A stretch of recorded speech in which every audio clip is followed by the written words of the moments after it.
जय हिंद दोस्तों, नमस्कार। आप सभी का बहुत बहुत स्वागत है एक और मजेदार वीडियो में। डीसी भाई, स्वागत है आपका।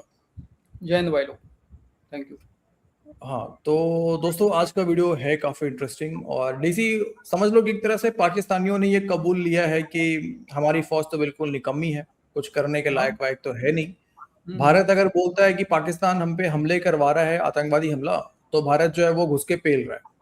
लेकिन हम आए दिन कहते रहते हैं कि इंडिया का हाथ है, इंडिया का हाथ है, लेकिन घंटा कुछ कबाड़ नहीं पाते हैं और हमने प्रॉपर सरेंडर कर रखा है। तो भारतीय फौज जो है वो हमारी अब्बू है, ये पाकिस्तानियों का एक तरह से मानना है। ठीक है। और इसमें वीडियो में मानने देखना। वाली क्या बात है यार, है ही है ना ये तो। हाँ, ठीक है, अब हाँ, तक मतलब नहीं मान रहे थे, आज मान रहे हैं, अच्छी बात है। नहीं, आप खुद वीडियो देखना, आपको समझ में आएगा कि मामला किधर जा रहा है। और इवन दो क्लिप है, हालांकि टॉपिक तो मोटा मोटी समझ लो दोस्तों एक ही है, लेकिन वीडियो को अंत तक देखना। ठीक है, वो आपको ज्यादा मजा आने वाला है। अच्छा, लेकिन डीसी हमें भी अब इंट्रो बनाना पड़ेगा कुछ यार, बड़ा प्रेशर आ रहा है। भाई लोग कह रहे हैं कि गौरव भाई, अब तो मेजर गौरव आर्य सर ने भी बड़ा अच्छा एक इंट्रो जो है बना दिया। और पीछे जो है लाल टोपी का भी एक पीछे छोटा छोटा सा है, कुछ आवाज है कुछ लाल टोपी का भी। पता नहीं क्या वो कह रहा है, मतलब बेशरम की पता नहीं क्या हुआ है, वो कुछ कह रहा है वो लाल टोपी भी। तो मतलब लोग कह रहे हैं कि गौरव आर्य सर भी, मतलब उन्होंने भी बना दिया इंट्रो। यार तुम लोग भी कुछ बनाओ, एक तगड़ा कुछ इंट्रो, बढ़िया मजा आ जाए। तो थोड़ा सा लगना पड़ेगा यार हमें। ठीक है, मेरे पास तो है सर, मैं वही चला दिया करेंगे हम तो। मेरा तो है इंट्रो। हाँ, वो अच्छा कौम के फकर है वाले ना। हाँ, कौन के आपको फकर है। आपके पास तो बाद है में वो लाल वाले टोपी से। का भी आवाज है भाई लोग, मजा आ जाएगा, दिखाएंगे। हाँ, चलो। खैर कुछ करते हैं भाई लोग, कुछ करते हैं। ठीक है, कुछ लगाते हैं। आप देखो, हमारा इंट्रो भी तो होगा पाकिस्तानी मीडिया की तरह ही होगा ना, मतलब उन्हीं में से ले देख के, और मतलब लाल टोपी का, फिजा का, सबका ले देख हाँ के जी, बनाना पड़ेगा। हाँ जी, हाँ, हाँ जी, तो हाँ जी। भाई वो कुछ अलग बनाएंगे नहीं इंट्रो। खैर, वो देखेंगे, प्रयास करेंगे हम लोग। दोस्तों, शुरू करते हैं वीडियो। अगर आप नए हैं चैनल पर सब्सक्राइब कीजिए, वीडियो अंत तक देखिए, फुल मजा आने वाला है। और कमेंट में जैसा आप सब करते आए हैं वैसे ही। चलो, चलिए। पाकिस्तानियों, जर्नैलों ने बिल आखिर ये एतराफ कर लिया है कि हिंदुस्तान खित्ते का चौधरी बन गया है। उसकी हाँ और ना में पाकिस्तान के फैसले हो रहे हैं और पाकिस्तान उसके आगे बेबस है। तबाही तबाही तबाही। जर्नैलों ने यह एतराफ कर लिया है कि वो पाकिस्तान का पानी हिंदुस्तान से नहीं खुलवा सके। जर्नैलों ने एतराफ कर लिया है कि जो हिंदुस्तान दहशतगर्दी फैला रहा है पाकिस्तान में, इसका कोई तोड़ उनके पास नहीं है। जर्नैलों ने एतराफ कर लिया है कि अब तो मुख्तलिफ नजरियात रखने वाले दहशतगर्द ग्रोहों को भी हिंदुस्तान एक लड़ी में पिरो रहा है, लेकिन हम कुछ नहीं कर सकते। लेकिन यहां तक तो फिर भी अंडरस्टैंडेबल है कि एक दुश्मन है, आपसे 5 गुना बड़ा दुश्मन है। आप उसके सामने अगर शिकस्त तस्लीम कर रहे हैं, सर निगू कर रहे हैं, समझ भी आती है, आप कमजोर पड़ गए हैं, आपको डीएचएस की आदत पड़ गई है।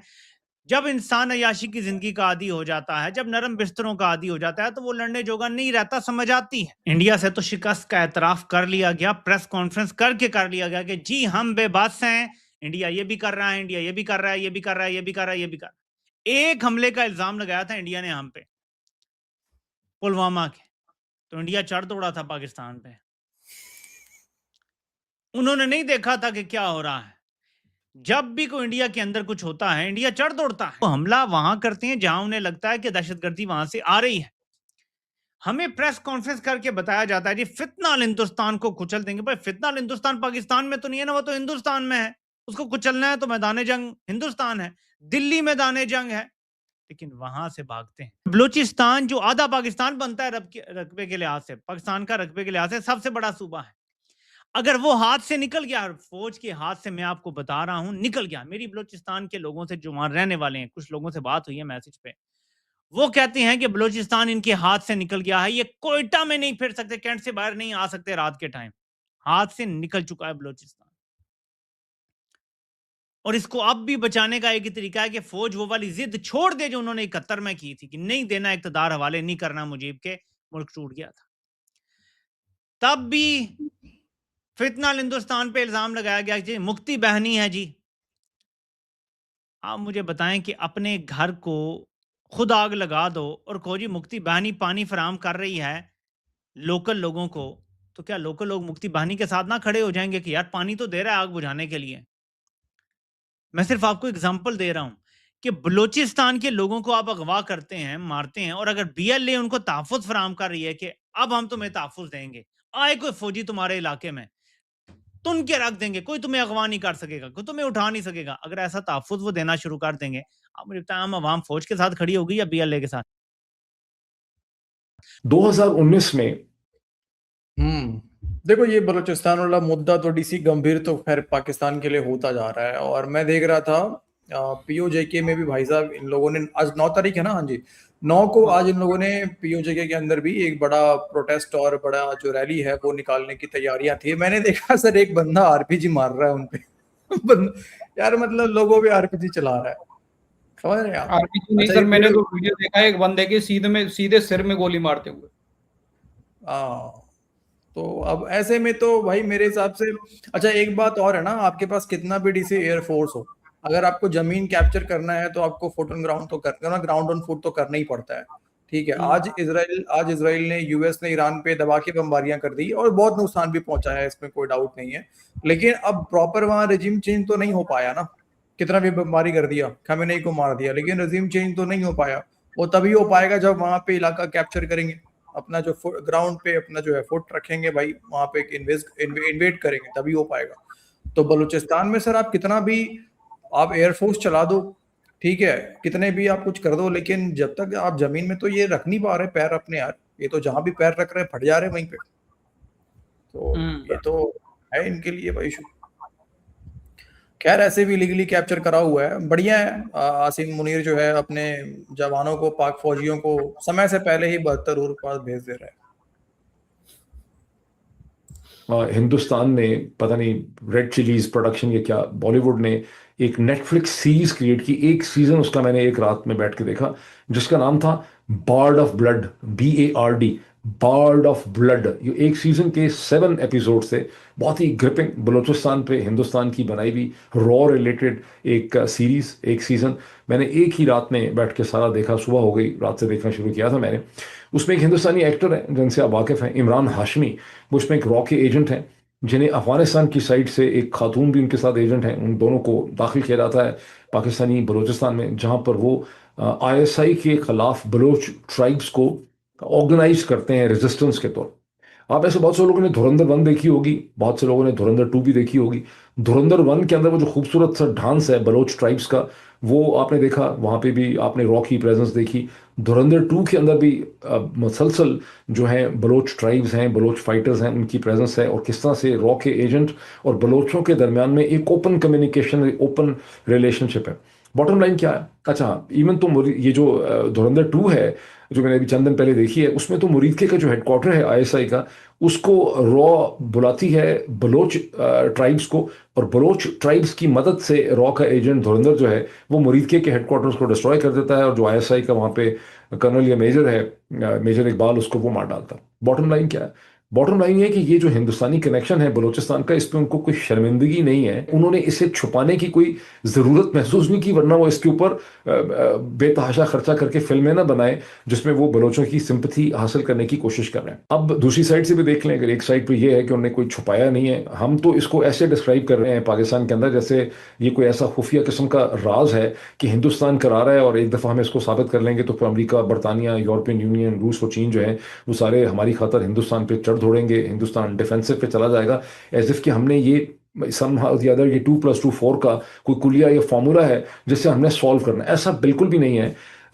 दूसरी तरफ हिंदुस्तान की भी एलिगेशन देख लें, सही है या गलत है, हिंदुस्तान ये समझता है, हिंदुस्तानी लोग ये समझते हैं, उनकी इस्टेब्लिशमेंट ये समझती है कि 1988 के बाद से कश्मीर में जो इंसर्जेंसी हुई, मकबूजा जम्मू और कश्मीर में जो तबाही मची, उसके पीछे हम थे।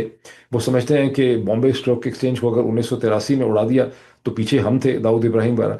वो ये समझते हैं कि 2006 में अगर सुबह सुबह बॉम्बे की ट्रेन उड़ गई, धमाके हुए, इस्लामिक के इंडियन मुजाहिदीन ने किया, 300 लोग के करीब वहाँ पे उसमें मारे गए, तो वो उसके पीछे हम थे। वो समझते हैं कि पठानकोट पे जो हमला हुआ उसके पीछे हम थे। वो समझते हैं कि उड़ी के बेस पे जो हमला हुआ, पता नहीं उनके 30 सिपाही या जवान वहाँ मारे गए, उसके पीछे हम थे। वो समझते हैं कि पहलगाम में जो हिंदू पिलग्रिम्स या हिंदू जो टूरिस्ट हैं उनका जो कत्लेआम किया गया खौफनाक तरीके से 2025 में, उसके पीछे हम थे। तो अगर हमें बहुत शिकायतें हैं उनके साथ, उन्हें भी हमारे साथ बहुत ज़्यादा शिकायतें हैं, इसका मतलब है कि हम दोनों के दरमियान में डायलॉग की एक पॉसिबिलिटी एग्जिस्ट करती। अच्छा, फॉर इंस्टेंस बड़ी इंटरेस्टिंग एग्जांपल देखें कि ईरान पे जो सारी तबाही आ रही है वो क्या कोई उसमें कोई मतलब आपको शक है कि वो अमेरिका कर रहा है या वो इसराइल कर रहा है जो रिजीम चेंज करने की कोशिश की, सुप्रीम लीडर को मार डाला, टॉप मिलिट्री लीडरशिप को मार डाला। लेकिन पाकिस्तान के आर्मी चीफ, पाकिस्तान के प्राइम मिनिस्टर जो है वो जब ईरान जाते हैं तो ईरान को तो उधेड़ के रख दिया अमेरिका ने। तो आप तो अमेरिका का एलची बन के वहां पर डायलॉग की ऑफर लेके जाते हैं। अगर आप ईरान और अमेरिका के दरमियान, उस ईरान के दरमियान जिसने ईरान को उधेड़ के रख दिया है, उस अमेरिका ने जिसने ईरान को उधेड़ के रख दिया है, आपको कोई शर्म नहीं आती उसकी तरफ से डायलॉग ऑफर करते हुए? तो फिर आप इसे कहते हैं हिंदुस्तान के साथ डायलॉग में आपको क्या शर्म आती है? अब असल में होना यह चाहिए, अभी फिल्म की तरह जिस तरह एक हॉलीवुड की एक फिल्म होती है, पाकिस्तान की DGISI और हिंदुस्तान की जो रॉ के हेड हैं, जो कोई भी हैं, या उनके अजीत डोवाल जो कोई भी हैं, इनके दरमियान किसी खुफिया जजीरे के ऊपर एक छुपी हुई डायलॉग होना चाहिए और सस्टेन्ड इनके डायलॉग होना चाहिए, मीटिंग्स होनी चाहिए जिसमें पाकिस्तानी साइड हिंदुस्तानी साइड से पूछे कि आप बलूचिस्तान में क्या चाहते हैं और आपको इन रिटर्न हमसे क्या चाहिए। ये डायलॉग आपको अगर हो नहीं रहा तो मेरा ख्याल है इसको इनिशिएट करने की ज़रूरत है, और यही एक मेच्योर वे है आगे चलने के लिए। अब इस वक्त करंट सिचुएशन आप देखें क्या है कि एक हमारे दोस्त हैं वकार खान साहब, वो बहुत से इमेजेस और तस्वीरें शेयर करते हैं। आज भी उन्होंने बलूचिस्तान और कश्मीर की बहुत सी तस्वीरें शेयर की। एक तस्वीर जो शायद उन्होंने शेयर की या किसी और ने शेयर की ट्विटर में, उसमें ये नजर आता है कि एक पैरामिलिट्री का जवान जो है आज़ाद कश्मीर में, जो RPG होता है, मेरा ख्याल है कि जो क्या कहते हैं रॉकेट प्रोपेल्ड ग्रेनेड होता है, उसके जरिए वो मुजाहिरीन के ऊपर ग्रेनेड या वो रॉकेट लॉन्चर इस्तेमाल कर रहा है। जस्ट इमेजिन दिस कि कश्मीर में जो प्रोटेस्टर्स हैं उनके खिलाफ पाकिस्तान की पैरामिलिट्रीज जो हैं वो RPGs इस्तेमाल कर रहे हैं। इसे कहते हैं रिएक्टिव माइंडसेट। एक ऐसा रिएक्टिव माइंडसेट जिसके पास कोई पॉलिटिकल सोल्यूशन नहीं है चीज़ों का, और इसीलिए जहां कहीं फौज आ जाती है वो मुल्क तबाह हो जाते हैं। कोई मुल्क नहीं बन सका आज तक मिलिट्री रूल से। मिलिट्री रूल रिएक्टिव होता है, उनके पास सोच समझ नहीं होती, वो कितने ही इंटेलिजेंट क्यों ना हो, कितने ही पढ़े लिखे क्यों ना हो, उनके अंदर वो ठहराव नहीं होता, उनके अंदर चीज़ों को समझने की और चीज़ों को हल निकालने की कैपेसिटी उनको खुदा ने दी ही नहीं होती। और यही चीज़ हम इस वक्त पाकिस्तान के तूल और इसके अंदर देख रहे हैं। तो भाई साहब ने तो पूरा इंडियन सीरीज जो है आजकल नेटफ्लिक्स में दबा के देख रहे हैं कि भारत। अच्छा, लेकिन तो क्या करेंगे ये बॉर्ड ऑफ ब्लड और धुरंधर का लेके जाएंगे ये दुनिया को दिखाने के लिए कि देखें भारत तो जो है वो बलूचिस्तान में दहशतगर्दी करवा रहा है, ये रहा सबूत। भाई बॉर्ड ऑफ ब्लड मैंने भी नहीं देखी, अब जरूर देखूंगा। आज तो मैं उसको देखूंगा, 100% देखूंगा अगर ऐसी कहानी है तो उसमें नहीं, मुझे जहां तक याद है कि मैंने देखा है, लेकिन मुझे सही से याद नहीं है सर कि पूरा स्टोरी लाइन क्या है। काफी पहले मैंने देखा है, पुरानी सीरीज है। अच्छा, लेकिन DC एक बात है यहाँ पे, जैसे कि मैंने एक कमेंट पढ़ा भाई का, किसी भाई का कमेंट था मेरे किसी चैनल पे, इस चैनल पे नहीं और दूसरे वाले पे, तो वहां पे उन्होंने कहा कि गौरव भाई पाकिस्तान के अंदर कुछ भी होता है तो पाकिस्तान भारत के ऊपर लगा देता है, ठीक है, कि भारत करवा रहा है। तो हम भी तो वही काम करते हैं, जब हमारे इधर भी कोई हमले होते हैं हम भी कह देते हैं कि पाकिस्तान ने करवाया, पाकिस्तान का हाथ है। तो हम भी तो वैसे ही हैं। अब मैं बताता हूँ इसमें दोनों में अंतर क्या है, अगर वो भाई देख रहे हो इस वीडियो को। तो आरोप भारत लगाता है तो वो सिर्फ केवल आरोप नहीं है। अब जितने भी अटैक्स भारत के अंदर हुए हैं, भारत ने बाकायदा चार्जशीट दिया है। अभी तो चलो हम दुनिया को नहीं दिखाते हैं, लेकिन इसके पहले तक, ठीक है, हम दुनिया के सामने बाकायदा सबूत हम रखते आए हैं। आज भी हम कहीं ना कहीं सबूत रखते ही हैं किसी न किसी फोरम में जाके। यार देखो यार, हमें किसी को सबूत देने की जरूरत है नहीं, बस इतना सिंपल सा समझने की जरूरत है भाई लोग, हाफिज सईद पाकिस्तान के अंदर है या नहीं ये बता दो। मसूद अजहर पाकिस्तान के अंदर है या नहीं ये भी बता दो। ये तो मानते हो वो अंदर है, पाकिस्तान में रह रहे हैं ये लोग, बाहर नहीं है। बस तो ये सवाल उठाना बेवकूफी टाइप का लगता है कि हम भी तो वही करते हैं। भाई हम क्यों ना करें, क्योंकि वहां से हो रहा है। अब पाकिस्तानी किसी फोरम में जाके बताए ना कि भारत से किस मास्टरमाइंड ने जो है यहाँ पे अटैक करवाया बलूचिस्तान में, बताते जरा कहीं किसी फोरम पे जाके, ठीक है। आज तक जो है कुलभूषण जाधव को लेके तो ये इंटरनेशनल कोर्ट ऑफ जस्टिस में तो ये हार गए, कुछ कर नहीं पाए ये लोग, सबूत प्रॉपर दे नहीं पाए। अरे यार, टेररिस्ट ग्रुप पाकिस्तान के अंदर है, एक टेररिस्ट ग्रुप इंडिया के अंदर बता दो जरा, जो पाकिस्तान के अंदर अटैक करता हो, जो इंडिया में रह रहा हो, कोई एक बता दो। ये तो बात ही करना बिल्कुल बेवकूफी है कि हम भी तो भाई हम करते हैं इसलिए क्योंकि हमारे पास सबूत होते हैं। बिल्कुल ठीक है। तो ये सवाल तो बिल्कुल ही मुझे थोड़ा सा सही नहीं लगा। इसमें बस कॉमन सेंस यूज करना है, जवाब आपके सामने है। खैर लेकिन डीसी जहां तक देखो, जैसे इसने कहा मोहित पिरजादा ने कि एक ना एक कभी मतलब भारत मतलब देखा परेशान इतना हो गए हैं ये लोग, ये कह रहे हैं कि भाई बात तो करो, भारत से पूछो इन रिटर्न क्या चाहिए उनको यार, हम दे देंगे, ऐसे ना करे वो, ऐसा ना करे भाईजान, आपको जो चाहिए हम देने को तैयार है। ठीक है, ये लेवल तक आ गया इनका माइंडसेट।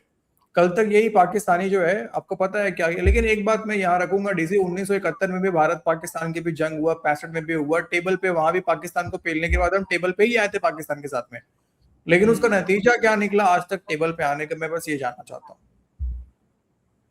ठीक है, कारगिल में पाकिस्तान को पेला हमने, टेबल पे ही आए, बातचीत भी हुआ, उसके बाद क्या नतीजा निकला।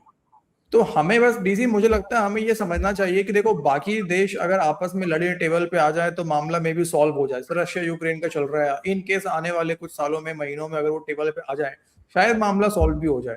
लेकिन यहाँ जो भारत पाकिस्तान का मैटर है ना, ये बिल्कुल मानसिकता वाला मैटर है। ये सर गजवाए हिंद देखो ठीक है, हो सकता है कुछ लोगों को गलत लगे, पर लेकिन हमें जो इजराइल करता है वही हमें करना पड़ेगा। हाँ, सर जिससे हमें खतरा है उसको पेलो, बस मैं सिंपल। वही कहना चाह रहा हूँ। आज अगर इसराइल चाहे कि टेबल पे बैठ जाए किसी के साथ में, उसका सॉल्यूशन हाँ। नहीं होगा, क्योंकि वहां भी खेल जो है वो टेबल पे बैठने वाला नहीं है। वो भी खेल जो है बकायदा वो अलग ही लेवल का वही मानसिकता वाला खेल है, अरे नफरत वाला खेल है। मैं ये कह रहा हूँ, कल इजराइल अगर बोल देना कि मैं ईरान के साथ टेबल पे बैठने को तैयार हूँ, जंग रुक जाएगा भाई, तुरंत रुक जाएगा। मैं कह रहा हूँ आपसे, ये जंग भाई साहब एक चुटकी में रुक जाएगा। ईरान भी बोलेगा ठीक है अब हम हमले नहीं करेंगे किसी पे, और उसको हम खोल रहे हैं। अगर इजराइल तैयार हो जाए टेबल पे बैठने के, शांति के लिए तैयार हो जाए, लेकिन क्यों क्या नहीं हो उसका रहा है? उसको पता है कि भाई हमें फ्यूचर में खतरा है, इन लोगों से हमें पेलना है। हाँ, मैं वही कह रहा हूँ कि अगर आज इसराइल बैठ भी जाए टेबल पे तो क्या ईरान जो है वो हिजबुल्लाह को सपोर्ट करना बंद कर देगा? क्या वो हमास को सपोर्ट करना बंद कर देगा? वो नहीं करेगा। उसी तरीके से पाकिस्तान भी कभी आतंकवाद को सपोर्ट करना बंद नहीं करेगा। सच्चाई तो यही है। बिल्कुल भाई इनका बजट ही पूरा हिंदू नफरत पे है, पाकिस्तानी फौज का यार, गजवा हिंद के आइडियोलॉजी पे है, फेक फर्जी आइडियोलॉजी। तो कहाँ मतलब कहाँ कौन सी टेबल पे बैठने की बातें हो रही है पाकिस्तान के साथ में, मुझे बार समझ बार में नहीं ये आता। लोग यार ना, मुझे नहीं पता, ये बार बार जो मुक्ति वाहिनी के साथ में कंपेयर कर देते हैं बीएलए को।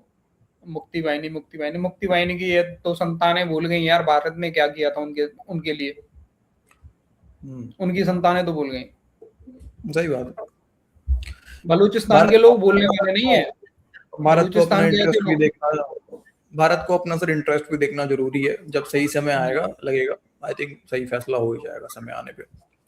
खैर दोस्तों, बाकी आप लोग क्या सोचते हैं कमेंट करके बताइए। देखिए पाकिस्तान प्रॉपर सरेंडर मोड में जा चुका है, इनकी फौज बिल्कुल निकम्मी है। ये अब करेंगे ये कि बलूचिस्तान के अंदर में अटैक्स करेंगे और ज्यादा मासूम लोगों को और ज्यादा उठाएंगे। और जब मारंग बलोच को इन लोगों ने उम्र कैद दिया था डीसी, तभी मैंने इस प्लेटफॉर्म पे हम दोनों चर्चा कर रहे थे कि अब देखना और खतरनाक अटैक होंगे बलूचिस्तान के अंदर में, और वो अब चल रहे हैं। ठीक है, क्योंकि अब ऑप्शन खत्म कर दिया ना आपने। वो आखिरी उम्मीद थी मारंग बलोच की, पीसफुल प्रोटेस्ट करेंगे, रैलियां निकालेंगे, अगर सोल्यूशन निकल गया अब टेबल पे बैठ के तो ठीक है। उसको आपने उठा लिया यार, ठीक है, उसको उम्र कैद डाल दिया कि रॉ की एजेंट है, तो मामला क्यों नहीं शांत हो पाया? रॉ के एजेंट को गिरफ्तार कर लिया ना, तो मामला सॉल्व हो जाना चाहिए था, नहीं हुआ, कभी नहीं होगा। तो अब यहाँ से मामला और होगा ज्यादा खराब, ये तो पक्की बात है एकदम। ओके दोस्तों, चलो ज्यादा सीरियस डिस्कशन कर लिए, थोड़ा सा मतलब मजाक वाला टॉपिक होना चाहिए था, लेकिन खैर कभी कभी। बाकी आप लोग कमेंट कीजिए, लेकर आएंगे आपके लिए मजेदार वीडियो, टेंशन नहीं लेने का। वीडियो को अंत तक देखने के लिए आप सभी का बहुत बहुत धन्यवाद। अपना ख्याल रखिए। जय हिंद दोस्तों। जय हिंद भाई लोग।